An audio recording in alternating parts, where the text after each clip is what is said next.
itlog. Para ba yan sa pusa? Di po. Yan po, yung makina na yan ay kayang gawin o what you call the angiogram procedure. May na-angiogram na ba sa inyo? Wala pa? Talagang malulusog ang mga lolot doon ako. Dala yan ng insure.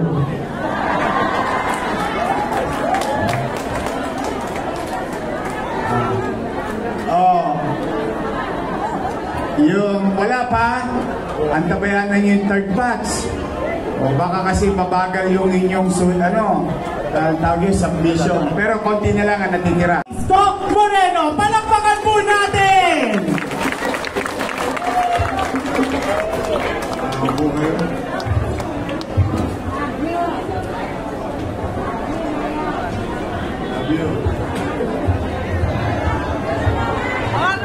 Ating mga mahalagang bisita at partner natin sa healthcare. Ang ating DOH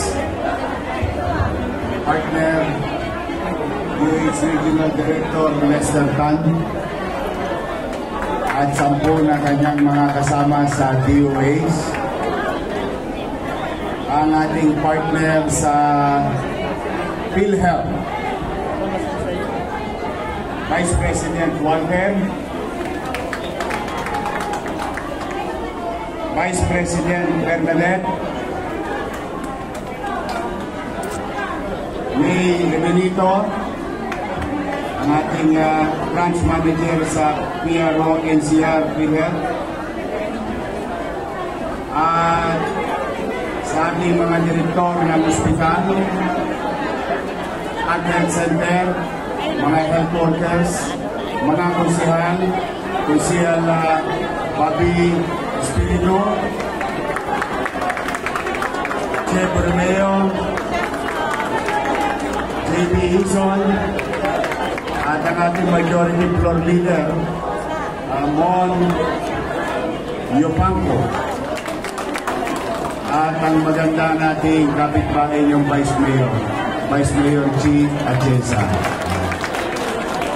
Sa mga taga Pedro Hill, Barangay Chairman, Kagawad, Secretary Treasurer Tanod, mga Batang Maynila, at siyempre ang aking mga pinakamamahal na nanay at tatay ko.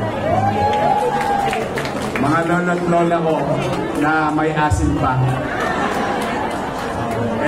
Una po, taus-puso ang pasasalamat sa ating partner sa national government, ang PhilHealth at DOH, sapagkat napansin nyo ba nadadala sila sa Maynila ngayon?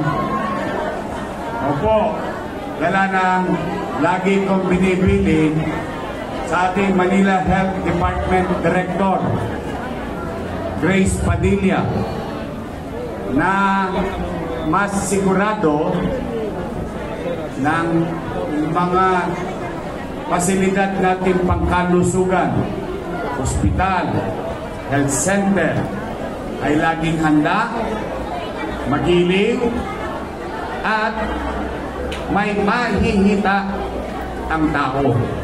At marami yan. Serbisyo, gamot, at kakailanganin. Yan po, kung narinig nyo ang ating Vice Mayor kanina, in a matter of less than 2 months, binuksan natin ang ikapitong ospital sa lungsod, o what you call Paseco Hospital. At tapos, matanong ko nga yung mga nanay at tatay ko, sino ba sa inyo maraming minahal? Yun, isa. Maraming minahal, 2. Sa lahat ng maraming minahal, baka parado na puso nyo. Ha? Pero pumanatag kayo dahil sa tulong ng DOH, sa tulong ng PGH, sa liderato ni Grace Padilla, Direktor ng Manila Health Department, at 10 ng kanyang mga kasama, ang Ospital ng Maynila, hindi lang may MRI, hindi lang may CT scan, hindi lang may mammogram, hindi lang may ultrasound, hindi lang may x-ray, mamimili ka pa.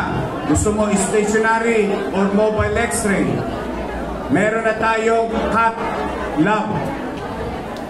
Yorme, para saan po ba yung cath lab? Para ba yan sa pusa? Di po. Yan po, yung makina na yan ay kayang gawin o what you call the angiogram procedure. May na-angiogram na ba sa inyo? Wala pa? Talagang malulusog ang mga lolot doon ako. Dala yan ng insure.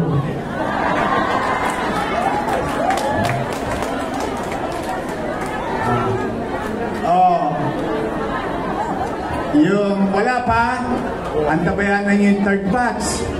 O baka kasi mabagal yung inyong tawag yung submission. Pero konti na lang ang natitira. Wala na pong problema ang Maynila sa pagbili ng gatas. Ang may problema, yung kumpanya. Naubos lahat ang paninda nila. At napag-alaman ko na yung insure imported pala yun. Hindi pala yun nagagawa dito sa galing pa Singapore. Kaya pag naubos, umorder pa sa Singapore. But anyway, going back, mahal po magpa-angiogram. Baka may kakilala kayo. Ipagtanong nyo kung totoo ba yung sinasabi ni Yorme. Pagkatapos natin mag-angiogram through the help of PGH, UPPGH, and other partners in DOH, and National Government Hospital, kalaunan, malay ninyo, magkaroon na tayo ng angioplasty.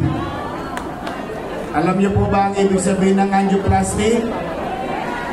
Yung tubo, barado, ibubuka, lalagyan ng barbula, tuloy ang daloy ng dugo sa puso. Napakalaga po sapagkat isa sa mga silent killer na sakit sa ating mundo, hindi lang sa Pilipinas sa mundo, ay ang atake sa puso.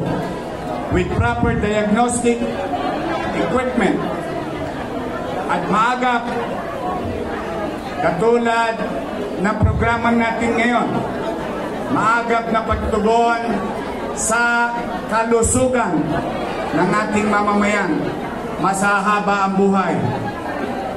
Mas mahaba ang buhay para sa mga single, may chance pa. Sino ba sa inyo ang single na ulit? Marami naghahanap pa. Ang gusto ko, lagi kayo malusog. Ang gusto ko, lagi kayo masaya. Kasi mahirap na nga yung buhay, ayaw ko ang gobyerno maging bahagi pa ng konsumisyon ninyo. Gusto ko, pag pumunta kayo sa pamahalaan, kahit pa paano, may tugon. May tugon sa pangangailangan ng kanyang mamamayan. So, ngayong araw na ito, nagkakasama-sama tayo. Dahil, maganda ba yung health center nyo? Social ba? Mas maganda pa sa Makati? Kasi malapit na tayo sa Makati. Ganda-ganda. Masaya ako.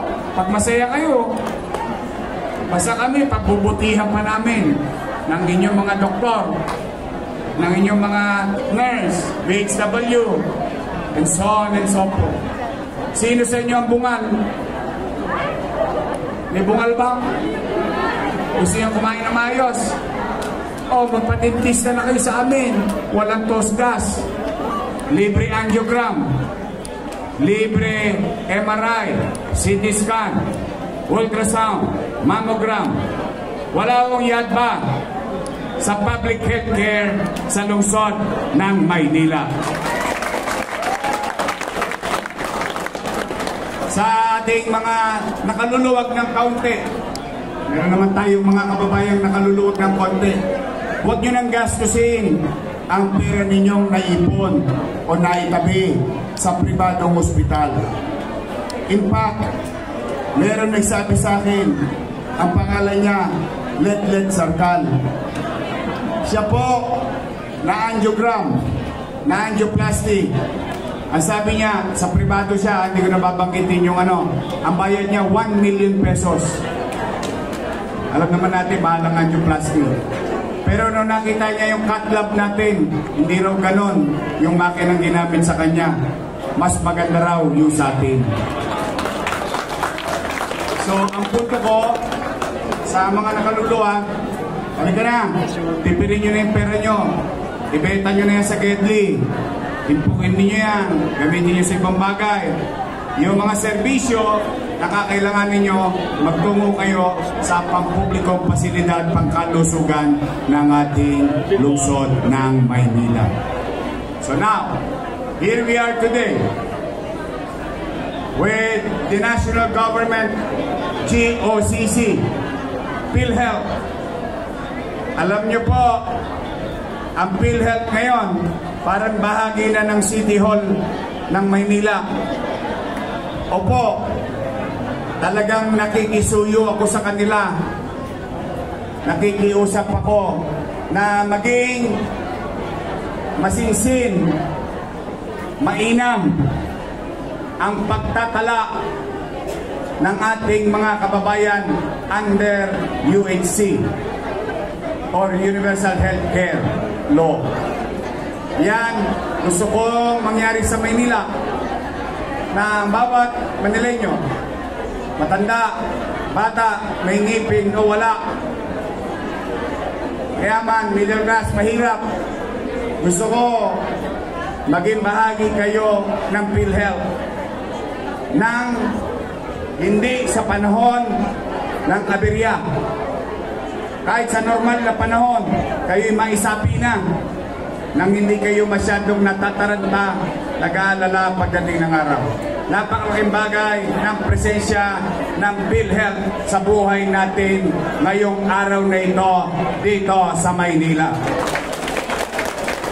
With PhilHealth, I think, no, yung mga local government, mas lalong magiginhawaan sa pag-deliver ng services or healthcare services sa kanyang mamamayan. Sa totoo po, nagulat ako a few weeks ago meeting with PhilHealth. Nagulat ako na halos yung ibang serbisyo ng PhilHealth, kung hindi doble, naging triple ang halagang sinusuong inaatang ng PhilHealth sa isang taong may sakit sa Pilipinas. Ang sabi ko sa kanila, bakit hindi alam ng utaw?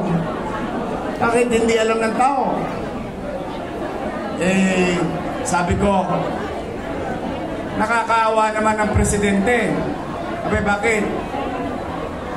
Gumawa siya ng programa para palakihin ang benepisyo. Doblehin, I guarantee you, doble ang minimum. Minsan may mga serbisyo pa nag-triple. At yung mga dating hindi kasali sa listahan ng PhilHealth na kanilang inaatang, ngayon malawak na, kaya kaya-kaya na kayong yakapin lahat ng PhilHealth. Sabi ko, we owe it to the President. Hindi ko yung party mates, ha? Kaya hindi ko kailangan magsipsip. Hindi ko yung kapartido.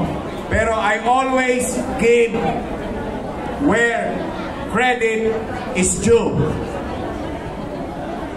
Mabuti ang pagpapatakbo ng PhilHealth noong panahon ni Duterte. Mas minabuti ang pagpapatakbo ng PhilHealth sa pamumuno ni Marcos. We always give credit to them. Yan ang isang bagay na kapag nagkaroon ng continuity sa gobyerno, na wala ang mga politika, tao ang makikinabang. Primoy sinimulan, ginawang episyente. Nung sumunod na administrasyon, dinoble, nagtriple, pinalawak, o sino makikinabang? Taong bayan. Kaya, bilang mamamayan, hindi po bilang mayor, tayo na naririto, pwede ba in our own little way, although it is our job to do our best, but siguro hindi naman masama na kantahan natin ang Pangulo ng Bansa ng Happy Birthday. Mahirap ba yun?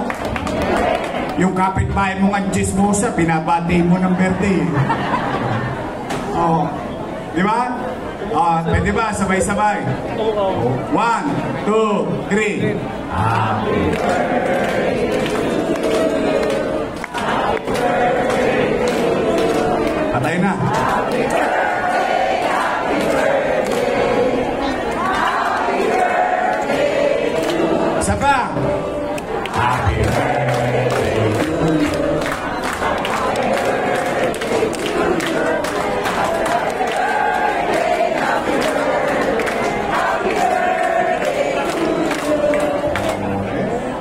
Tama, hindi pala ako nag-iisa. Happy birthday na lang, sintonado pa. To our President, thank you very much. And I really appreciate it nung nakita ko yung kwentada ng mga serbisyo. With all honesty. And I was amazed that this thing can be done.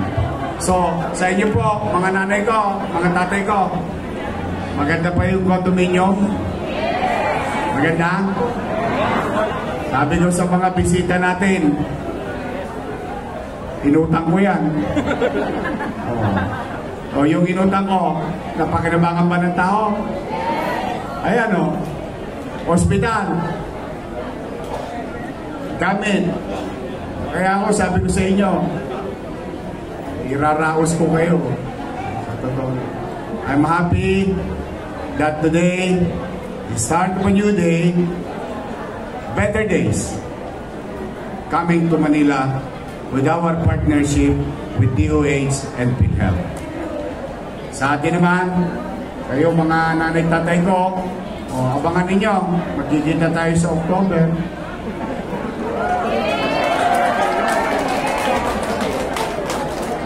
Alam na this. Basta ako, pagpasaya yung mga lolo't lola ko, mga nanay tatay ko, tanggal na pagod ko. Sa totoo lang, kayo lang yung kaligayahan ko ngayon pag nangingiti kayo. Kasi gusto ko naman, iba sa inyo, konti na lang ang birthday.